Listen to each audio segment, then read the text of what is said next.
Berbicara mengenai tanah, masyarakat membutuhkan kepastian hukum atas kepemilikan tanah.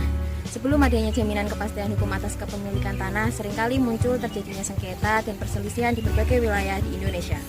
Oleh karena itu, akta tanah atau sertifikat tanah menjadi sangat penting sebagai tanda bukti kepemilikan untuk menjamin kepastian hukum.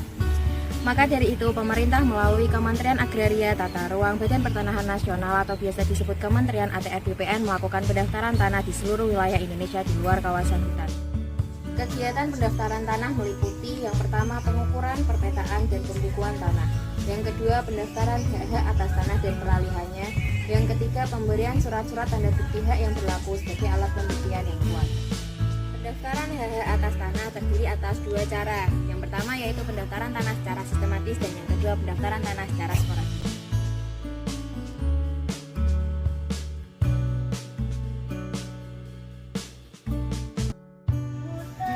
Menurut Peraturan Pemerintah Nomor 24 Tahun 1997 tentang pendaftaran tanah, sertifikat tanah merupakan surat tanda bukti hak atas tanah, hak pengelolaan tanah wakaf, hak milik atas satuan rumah susun, dan hak tanggungan yang masing-masing sudah dibukukan dalam buku tanah yang bersangkutan. Sertifikat sendiri dikeluarkan oleh Badan Pertanahan Nasional atau BPN lewat kantor pertanahan di masing-masing wilayah. Sertifikat tanah terdiri dari beberapa jenis. Yang pertama, sertifikat hak guna usaha atau HGU, dan yang kedua, sertifikat hak guna bangunan atau HGB, dan yang terakhir, sertifikat hak milik atau SHM.